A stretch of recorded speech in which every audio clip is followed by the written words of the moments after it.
Knock, and he'll open the door. Vanish, and he'll make you shine like the sun. Fall, and he'll raise you to the heavens. Become nothing, and he'll turn you into everything. Jalaluddin Rumi. Faith in God had been an ardent healer for many with chronic pain, who attended some form of worship well into the 1950s and early 1960s. The inspirational leadership of President Franklin Delano Roosevelt, from the Great Depression through World War II, and then John F. Kennedy, both of whom suffered from chronic physical pain, further influenced people's capacity to maintain hope and faith that God would get them through difficult times. Then came the traumatic assassination of our visionary president, followed by the continuing television newscasts of our nation torn by conflict over the war in Vietnam. This was a period of grief and anger intermixed with a renewed sense of hope from changes in civil rights and from the inspirational leadership of such people as Martin Luther King Jr. and Robert F. Kennedy. An array of poetic lyrics and songs written by various artists depicted how the times were definitely a-changing.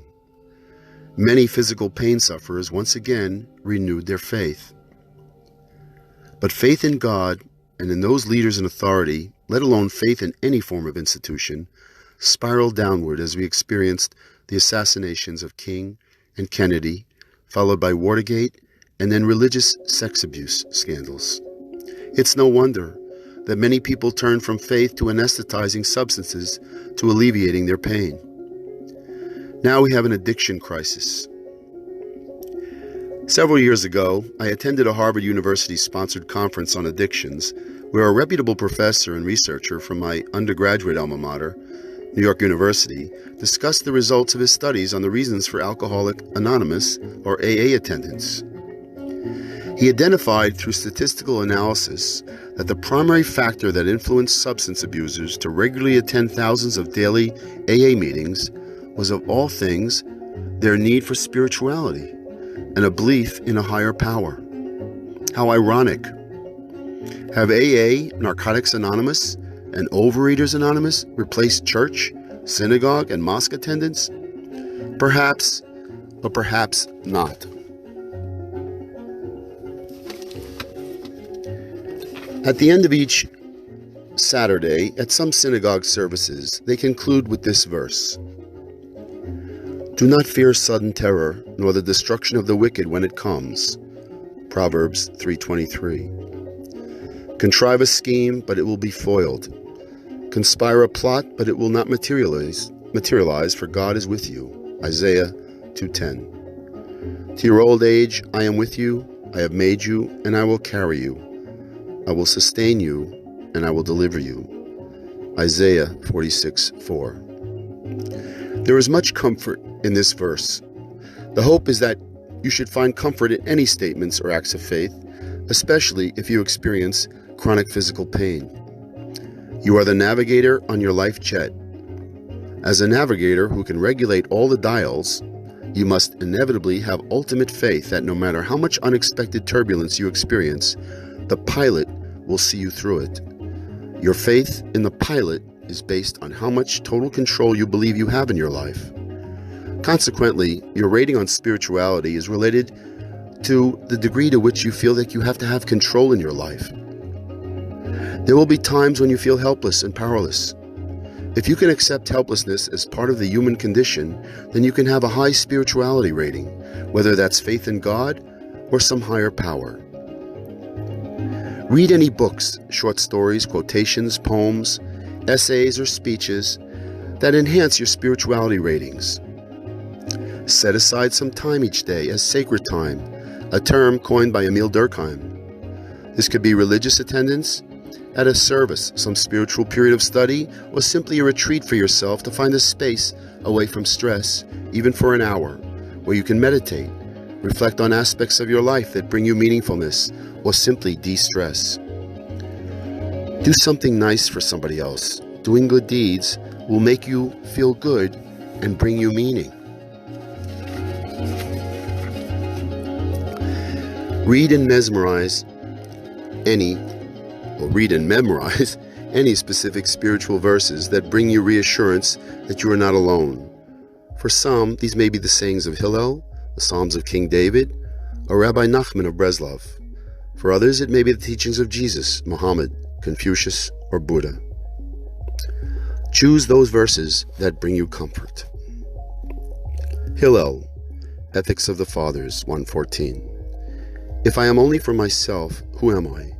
If not now, when? Psalm 130. Grant complete healing to all my wounds, for you, Almighty God, are a faithful and merciful healer. Psalm 95. When I thought that my foot was slipping, your kindness, O Lord, supported me.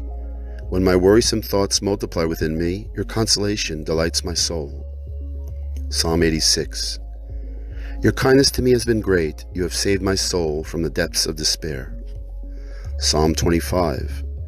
Turn to me and be gracious to me, for I am alone and afflicted. The sufferings of my heart have increased. Deliver me from my tribulations. Guard my soul and deliver me. Isaiah. Answer me, O Lord, answer me, for I am in great distress. Be near to my cry, let your loving kindness console me. Psalm 147. He heals the brokenhearted and binds their wounds. Psalm 31. Just knowing you are listening will quickly rescue me, for you are my boulder and fortress. Take me from this hidden snare, for you are my strength. The snare is the web of worry that my mind hides within me. It appears when I find myself trapped by doubt and fear. Hear my voice clearly saying, you are my stronghold. You see my suffering. You know the troubles of my soul. True joy comes from deep within my heart. When I give myself over to you, I can actualize a sense of real exaltation. Psalm 25. Our hearts become free of dread. No other person can see the extent of my personal suffering, for it is unique to my own mind. Only you know what nibbles away at my soul. Have compassion on me, for I am in distress. My eyes, soul, and innards waste away from anger and pain. Psalm 23. The Lord is my shepherd, I shall not want. He maketh me to lie down in green pastures. He leadeth me beside the still waters. He restoreth my soul. Luke 6:8. Do to others as you should have them do to you. John 4:7. Let us love one another, for love comes from God. Everyone who loves has been born of God and knows God. John 4:8. Whoever does not love does not know God, because God is love. Prophet Muhammad. Those who love will be loved by the most loving, so those who you love on earth and those in heaven will love you. Quran 25:36. The servants of the most loving are those who walk on the earth in humility, and when the ignorant address them, say peace. Quran 49:13. In God's eyes, the most noble of you are those who are the most mindful of Him. God is all-knowing, all-aware. Confucius. Wheresoever you go, go with all your heart. What you do not want done to others, do not do to others. Wherever you go, there you are. Buddha. You can search throughout the entire universe for someone who is most loving of your love and affection, then you are yourself, and that person is not to be found anywhere. You yourself, as much as anybody in the entire universe, deserves your love and affection. When you realize how perfect everything is, you will tilt your head back and laugh at the sky.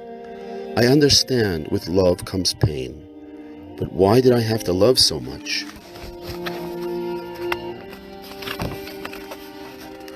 Rabbi Nachman of Breslov. If you won't be better tomorrow than you were today, then what do you need tomorrow for?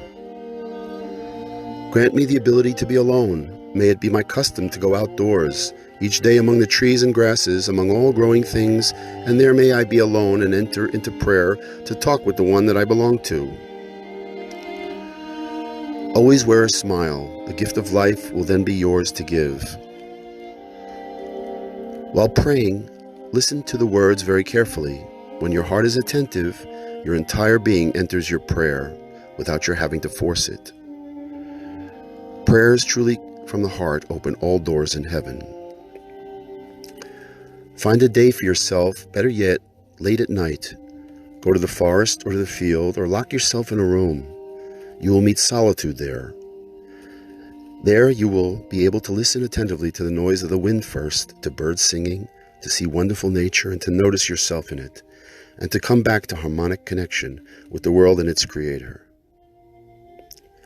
Just as your hand held before the eye can hide the tallest mountain, so this small earthly life keeps us from seeing the vast radiance that fills the core of the universe. The whole world is a very narrow bridge.